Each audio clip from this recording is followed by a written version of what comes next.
Okey, meh, kita teruskan pembelajaran kita dengan bab yang kedua ni, iaitu pembezaan. Dan dalam siri video kali ini kita akan belajar tentang 2.1 iaitu had. Okey cikgu, okey.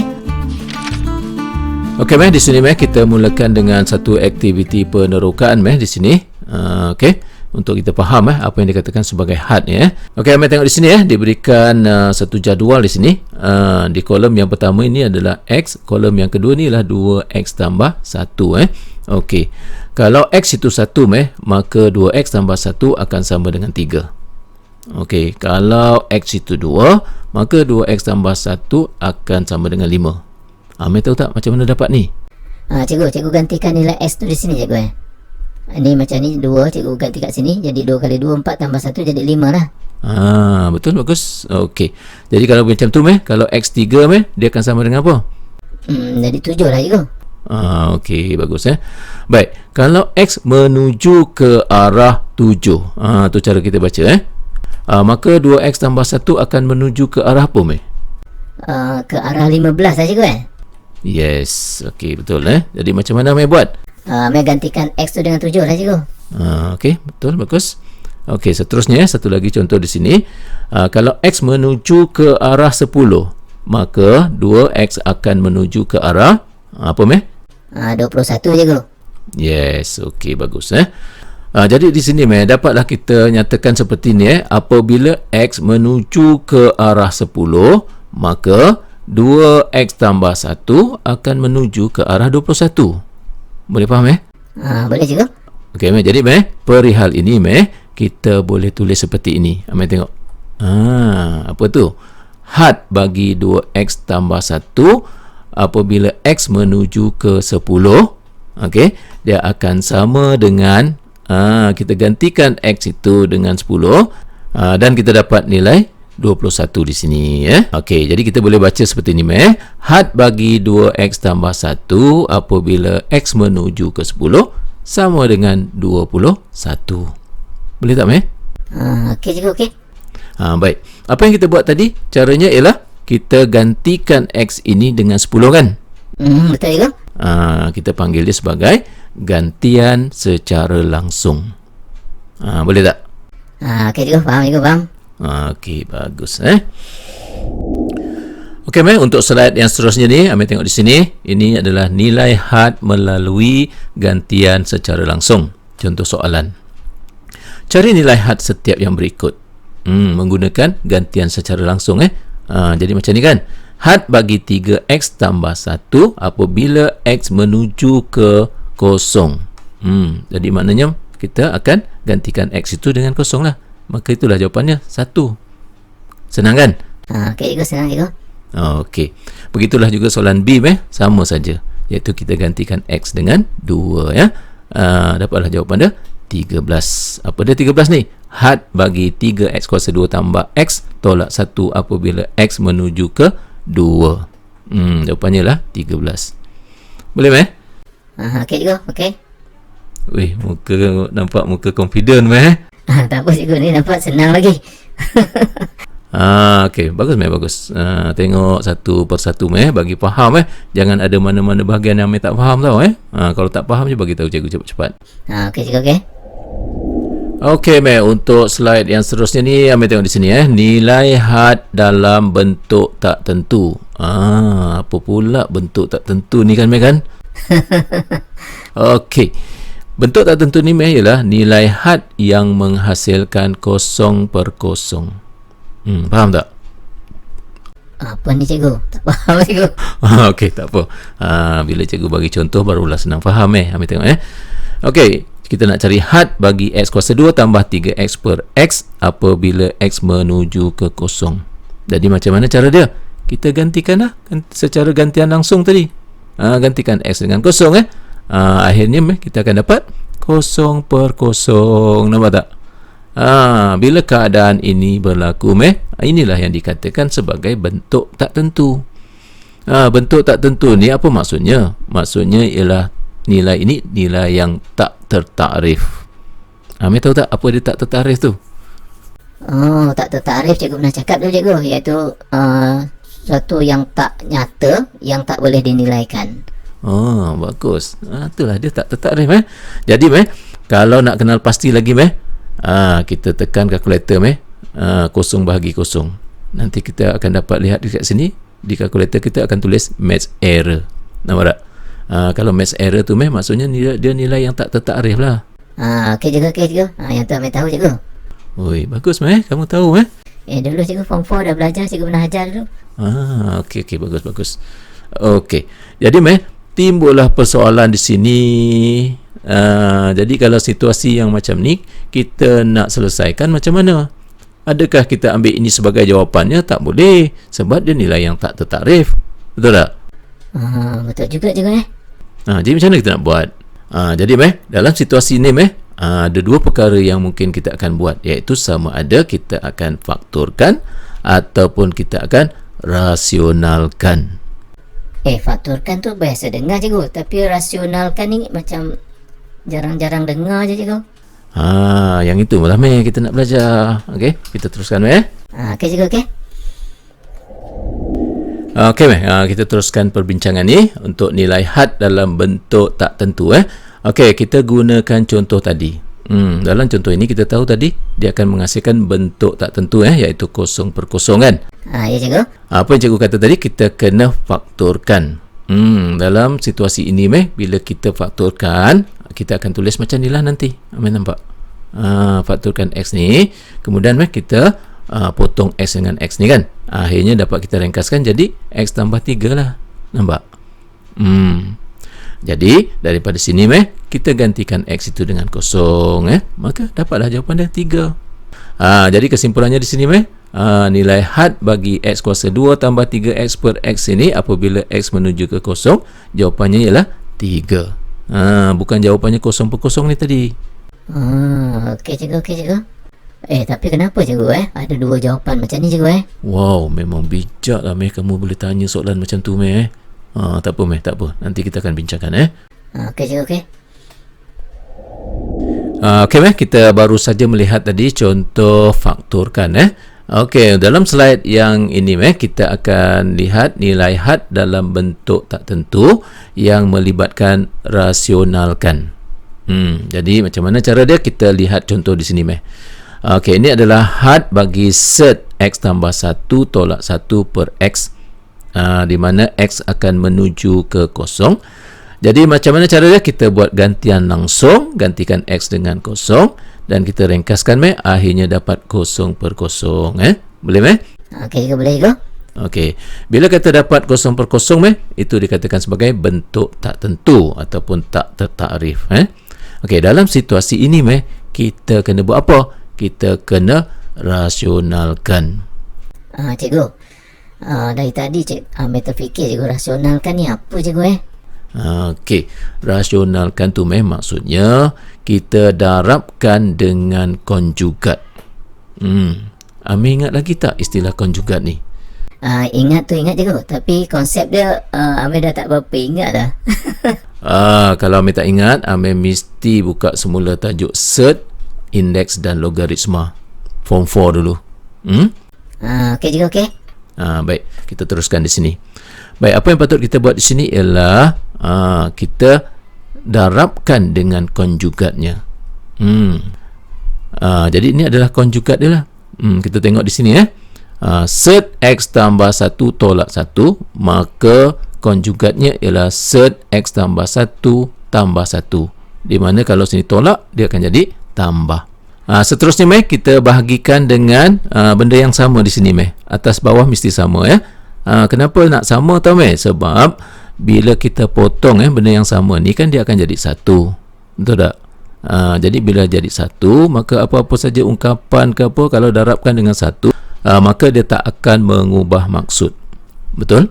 Okey, betul juga. Okey. Jadi daripada sini bila kita darabkan, macam yang kita tahulah kalau pecahan kan pengangka darab pengangka, penyebut darab penyebut kan, ataupun yang atas darab dengan atas, bawah darab bawah kan. Betul juga. Jadi kita ringkaskanlah, maka dapat item ni. Betul. Okey juga. Okey, yang ni kita boleh ringkaskan lagi. 1 tolak 1 ni akan jadi kosong. Jadi kita boleh ringkaskan jadi macam ni. Boleh setakat ni? Okey juga, boleh juga. Okey, daripada sini kita potonglah X tu.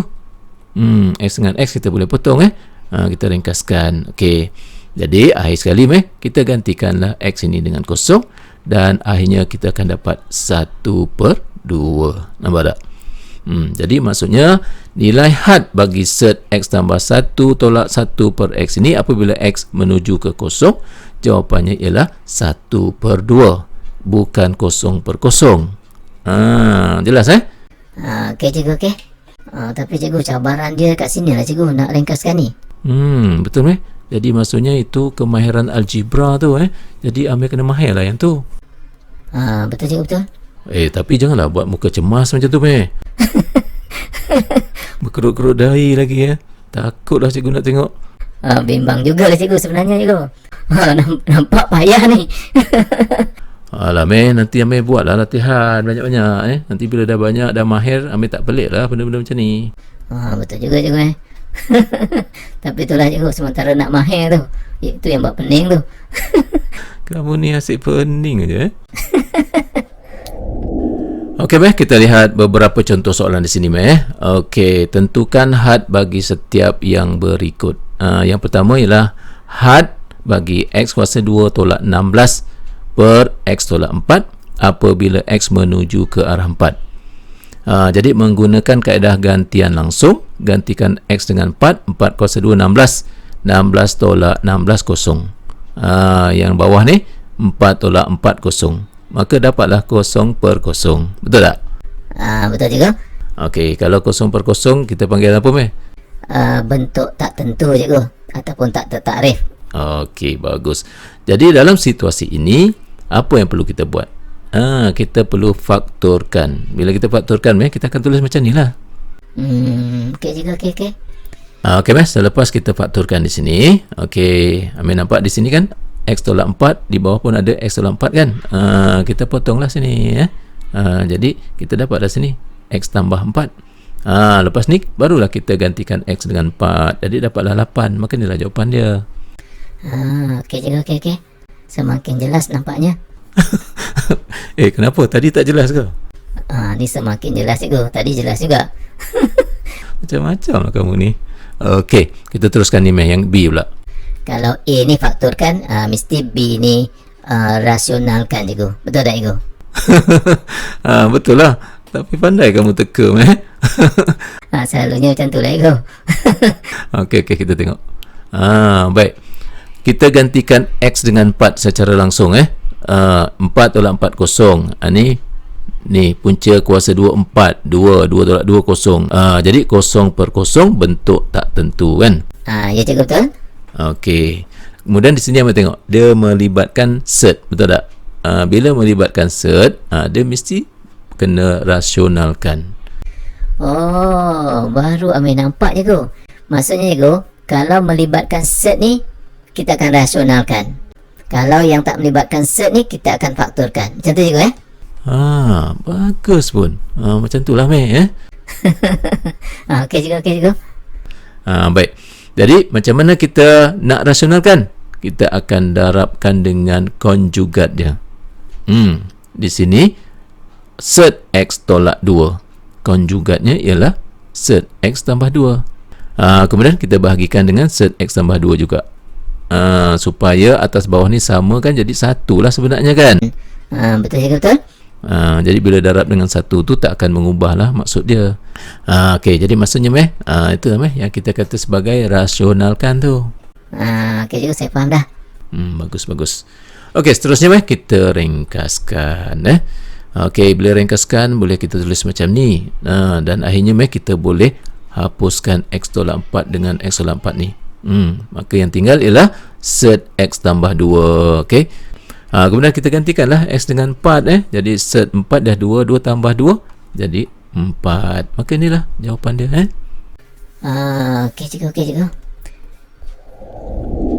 Okey dalam slide ni cikgu nak buat satu aktiviti penerokaan lanjutan untuk menjawab persoalan Amir tadi. Amir tanya apa tadi?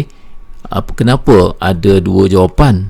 Satu 0/0, satu lagi ialah 3. Contoh macam tu tadi kan? Betul cikgu, ini yang Amir tanyakan tadi cikgu.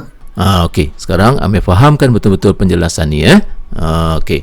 Kalau kita gunakan gantian langsung, kita akan dapat kosong per kosong ataupun bentuk tak tentu ataupun kita kata sebagai tak tertakrif. Okey. Kemudian apa yang kita buat? Kita fakturkan. Bila kita fakturkan, akhirnya kita dapat nilai had itu, iaitu 3. Okey meh, perkara ini meh boleh dijelaskan menggunakan graf garis lurus ini. Ini garis lurus apa tau meh? Ini adalah fungsi x kuasa 2 tambah 3x per x. Okey. Yang ni lah yang kita cari had tadi. Ni graf dia, garis lurus ni. Okey, di sini ada satu titik ya. Titik ini meh dia bergerak lah di atas garis lurus ni ya. Cikgu tandakan sebagai satu titik berwarna merah di sini. Titik ni boleh bergerak ke bawah, boleh gerak ke atas ya. Dan garis lurus ini dia akan bersilang paksi y pada 3. Apabila titik ini bergerak kita gerakkan dia kita gerakkan bawa ke bawah di sini kan. Okey, sebaik saja dia sampai di titik persilangan ni apa yang berlaku kepada titik merah tu, dia akan berubah menjadi putih. Putih tu bermaksud nilai itu tidak tertakrif. Kemudian kan titik ini kalau kita teruskan dia akan jadi merah balik lah. Cuma dia akan jadi putih di titik ini saja. Dia nak bagi tahu bahawa nilai x sama dengan kosong ni tidak tertakrif pada fungsi ini. Itu sebab dia kosong dia okey, boleh faham tak? Kenapa kamu gelap Yalah, tak pernah dengar pasal yang ni. Jadi daripada sini kalau tengok bila kita buat gantian langsung, kenapa dia dapat kosong per kosong iaitu tak tertakrif? Maksudnya pada nilai x sama dengan kosong ni, okey, nilai di sini tak tertakrif, itu sebab dia kosong. Tetapi dalam masa yang sama dia akan menuju ke arah apa? Dia menuju ke arah 3 kan. Yang itu yang dapat 3 ni nampak tak? Jadi kenapa di sini 3? Maksudnya titik ini menuju ke arah 3. Kenapa di sini tak tertakrif? Ini apabila x itu sama dengan kosong, maka titik itu akan berubah menjadi titik kosong di sini. Maksudnya tak tertakrif. Boleh faham? Macam tu juga Wow, menarik juga, menarik. Faham Okey, dia faham. Okey, bagus. Susah sebenarnya nak terangkan yang ni. Kalau Amir boleh faham, kawan-kawan Amir semua boleh faham, cikgu rasa lega. Okey, tak apa cikgu, kami faham cikgu. Okey, bagus. Okey untuk mendapat kefahaman lanjut dengan apa yang kita baru bincangkan tadi. Okey, sekarang Amir tengok dalam buku teks muka surat 31, 32, 33 di muka surat ini adanya graf-graf ni cikgu tunjukkan semula di video ni supaya Amir faham kenapa graf yang ditunjukkan dalam muka surat yang berkenaan tu. Kalau Amir tengok yang sini dalam muka surat 33 tu kan, kenapa dia ada bulat kosong tu nampak? Nampak tak? Kan? Betul lah cikgu. Dia baru Amir faham kenapa lah ada bulat kosong ni. Apa yang Amir faham? Maksudnya cikgu, di sini nilai x tidak tertakrif lah cikgu kan? Bagus. Okey, tengok. Okey, cuba tengok graf yang kedua ni dalam muka surat 32. Nampak tak? Kan ada bulat kosong ni kan? Dia nak bagi tahu bahawa f tidak tertakrif apabila x sama dengan kosong di sini. Begitu juga ni lah muka surat 31 ni. Yang ni sama macam yang kita bincang tadi lah kan? Betul cikgu, betul. Jadi Amir nampak tak? Kenapa graf ni ada bulat kecil kosong tu? Nampak tak? Okey cikgu, faham. Okey selepas kita mempelajari tentang had ini, maka dapatlah kita buat satu kesimpulan di sini ya. Jadi bagaimana cara untuk menentukan had? Secara gantian langsung ya. Okey, bila kita buat gantian langsung, kita akan lihat pada dua situasi, iaitu sama ada kita dapat nilai nyata ataupun kita dapat bentuk tak tentu. Kalau kita dapat nilai nyata maka kita akan terus mendapat jawapannya Okey, tapi kalau kita dapat bentuk tak tentu, okey, kita akan sama ada fakturkan ataupun rasionalkan. Contoh fakturkan yang macam ni kita buat tadi, dan rasionalkan yang ada tanda set tu. Inilah Meh kesimpulan secara keseluruhan berkenaan dengan had. Okey Meh, macam mana Meh? Boleh? Boleh cikgu. Okey, bagus. Okey Meh, sampai di sini dulu untuk siri video kita kali ini. Kita jumpa lagi dalam pembelajaran kita yang seterusnya dalam video yang akan datang. Okey, kita jumpa lagi. Okey cikgu.